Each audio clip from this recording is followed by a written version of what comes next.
Thanks for watching. Don't forget to like, comment, share and subscribe to Mufti Tariq Masood, famous scholar.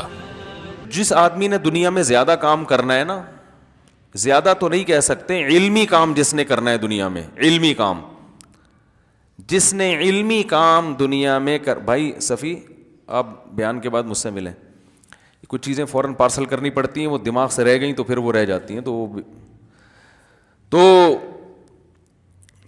میری عادت ہے جو بات دماغ میں آتی ہے نا کرنا ہے, میں فوراً ڈائری میں لکھتا ہوں, اپنے دماغ میں نہیں رکھتا, ٹینشن لینے کا نہیں ہے نا, فوراً ڈائری میں لکھو اس کو. تو ابھی ان کو دیکھ کے مجھے کام یاد آیا, ڈائری جیب میں اس وقت ہوتی نہیں ہے تو وہ پارسل کر دو, سمجھ رہے, اپنے دماغ کو نا انسان خالی رکھے.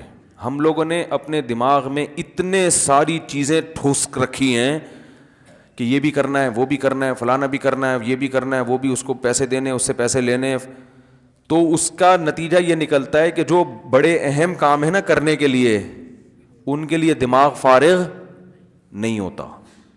سمجھ رہے, فارغ نہیں ہے, اتنی کچا کچ کھچڑی دماغ میں, جیسے دیگ میں چاول ہوتے ہیں نا کھچڑی, ایسے دماغ میں 100 قسم کے کام ٹھسے ہوئے ہیں.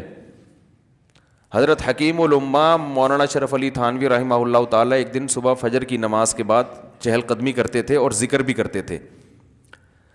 تو حضرت نے ذکر روک کے ڈائری نکالی, کچھ لکھ لیا اور جیب میں ڈال دی وہ ڈائری. کسی نے پوچھا اتنی کیا پھرتی ذکر کر رہے ہیں اتنے دھیان سے, اور فرمایا کہ میرا دل اس وقت اللہ کی طرف مشغول ہے. تو ایک کام یاد آیا تھا مجھے, تو میں نے سوچا کہ اس کو دماغ سے ڈائری پہ شفٹ کر دو, اور دماغ کو پھر کس کے لیے خالی کرو, اللہ کے لیے, ورنہ وہ بار بار کام کیا کرے گا, پریشان. سمجھ رہے ہیں کہ نہیں سمجھ رہے؟ تو خاندانی لوگوں کی ایسی زندگی ہوتی ہے کہ اللہ کے یاد سے غفلت نہ ہو. بھائی وہ اپنے دماغ کو تو ادھر کے لیے رکھو نا, کام تو ہوتے ہی رہیں گے, تو اس کو ڈائری کو ٹینشن میں ڈالو, صحیح ہے نا, ڈائری کو بولو یہ تمہاری ٹینشن ہے, یہ میری ٹینشن نہیں ہے. پھر کسی فارغ وقت میں انسان وہ ڈائری دیکھے کیا کیا کرنا تھا. Thanks for watching. Don't forget to like, comment, share and subscribe to Mufti Tariq Masood Speeches channel.